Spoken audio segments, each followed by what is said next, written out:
Hey everyone, I'm working to hit 1,000 subscribers, and I need your help to get there. If you enjoy this content, please hit that subscribe button right now. The Yankees might be on the verge of something that nobody's really paying attention to yet. And honestly, that's exactly how the best front offices operate. While everyone's fixated on the big, splashy free agent signings and the obvious moves, there's a strategic play developing quietly in the background that could fundamentally reshape how this roster functions, not just this year, but for the next several seasons. And the most interesting part, it involves a decision that forces the organization to choose between immediate competitiveness and long-term upside in a way that reveals everything about how they view their championship window. Edward Cabrera keeps coming up in trade conversations, and the more you dig into why the Yankees would be interested, the more sense it makes. This isn't about acquiring an ace or finding the next generational talent. It's about plugging a very specific hole that's going to exist for the first 2 or 3 months of the season while Gerrit, Cole, and Carlos Rodón work their way back from injuries. Cabrera posted a 3.53 ERA last year across 26 starts. That's not flashy, but it's consistent, and consistency is exactly what you need from a back-end starter who's being asked to keep you afloat until your big guns return. He's 27 years old, so he's entering his prime years as a pitcher.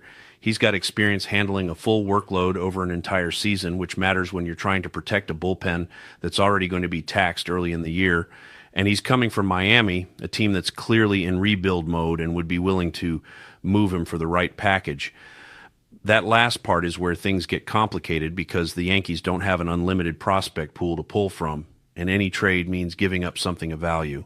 Which brings us to Jasson Dominguez, 22 years old, elite offensive tools, legitimate power-speed combination, and already showing he can produce at the major league level.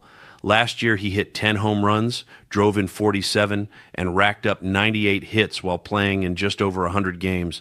Those are real numbers from a kid who's barely scratched the surface of what he could become. The ceiling here is superstar-level production, a guy who can hit in the middle of your order, steal bases, and impact games in multiple ways. But there's a massive caveat, and it's one the Yankees can't ignore. Defensively, Dominguez has been a disaster. Minus 10 outs above average, ranked in the second percentile league-wide for defensive effectiveness. That's not just bad, that's historically poor for someone playing a premium defensive position. He's got the speed and the arm strength to theoretically be good out there. But right now, the instincts aren't there. The reads aren't there. The consistency isn't there. And when you're trying to win games in October, defensive miscues in the outfield can cost you series. So the Yankees are sitting at a crossroads. Do you hold on to Dominguez, bet on his development, and hope the defense catches up to the bat? Or do you trade him now while his value is high, knowing there are teams out there who will overlook the defensive struggles because they believe they can fix them? And that's where Cabrera enters the equation, because if you move Dominguez to Miami in a package for Cabrera, you're essentially saying you value immediate rotation stability over the potential long-term upside of a 22-year-old outfielder with star potential. This decision gets even more complicated when you factor in the Yankees' pursuit of outfield help in free agency. If they land Kyle Tucker or bring back Cody Bellinger, where does Dominguez even fit? You've got Aaron Judge locked into right field. If Tucker or Bellinger is in center and you've got another veteran in left, suddenly Dominguez is stuck on the bench or shuttling back and forth to AAA. That's not a great development path for a player who needs consistent at-bats and defensive reps to improve. In that scenario, trading him while his value is at its peak makes a ton of sense. But what if they don't land one of those big outfield bats? What if the free agent market doesn't break their way and they're left scrambling for alternatives? Then Dominguez becomes essential. He's your everyday center fielder by default, and you're betting the season on him figuring out the defensive side while contributing offensively.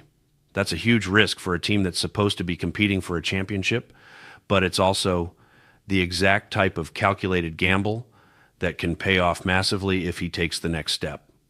The strategic angle here is what makes this fascinating. The Yankees are trying to balance two competing timelines. On one hand, you've got Aaron Judge at 34 years old, still producing at an MVP level, but clearly on the back nine of his prime. You've got Gerrit Cole recovering from surgery. You've got a roster built to win right now. Every decision needs to maximize your chances this year and next because you can't afford to waste what's left of Judge's Peak. On the other hand, you've got young talent like Dominguez who represents the future. If he develops into what scouts believe he can be, you're looking at a homegrown star who can anchor your lineup for a decade. Trading him away means betting everything on the present and hoping you can reload through other avenues down the line. Keeping him means accepting some short-term defensive volatility in exchange for massive long-term upside. The Marlins make sense as a trade partner because they're clearly tearing things down and rebuilding from scratch.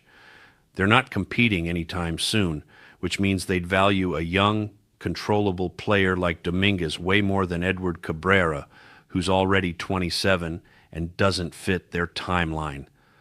For Miami, acquiring Dominguez is a no-brainer. You take the risk on the defense because you have years to develop him, and you're not worried about competing in the immediate future. For the Yankees, it's trickier. Cabrera gives you what you need right now: innings, reliability, someone who can slot into the fourth or fifth spot in your rotation and not hurt you while Cole and Rodón get healthy, but you're giving up a potential franchise cornerstone to get him. That's a steep price, unless you're absolutely certain the defense isn't going to improve or you're confident you can replace Dominguez's production through free agency. The other factor nobody's talking about enough is the pressure that comes with playing in New York. Cabrera's pitched his entire career in Miami, one of the lowest pressure environments in baseball. Coming to Yankee Stadium, pitching in front of 50,000 people every night with the media scrutinizing every start, that's a completely different animal. Not every player handles that transition well. We've seen plenty of guys who were solid elsewhere come to New York and crumble under the weight of expectations. Same thing applies to Dominguez in reverse. If you keep him and he struggles defensively, the fan base is going to turn on him fast. New York doesn't have patience for defensive mistakes in big spots. One misread fly ball that costs a playoff game, and the narrative around him shifts permanently. That's the reality of playing here, and it's something the front office has to factor into every decision. So, what's the right move? Honestly, it depends entirely on what happens with the outfield market. If the Yankees sign Tucker or Bellinger, trading Dominguez makes perfect sense. You're not blocking anyone, you're addressing a clear need, and you're maximizing value across the board. If they strike out on the big names and end up running it back with internal options, keeping Dominguez becomes necessary despite the risks. The margin for error here is razor thin. Cabrera needs to immediately adjust and perform in New York's pressure cooker environment. Dominguez needs to show rapid defensive improvement, or his offensive production gets overshadowed by the runs he's giving up in the field. The front office is betting they can execute flawlessly on whichever path they choose, but we all know baseball doesn't work that way.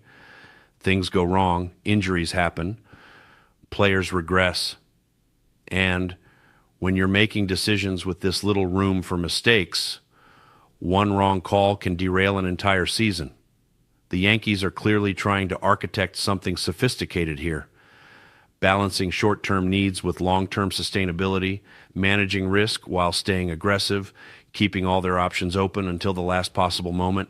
That's smart roster construction in theory, but it only works if every piece falls into place exactly as planned.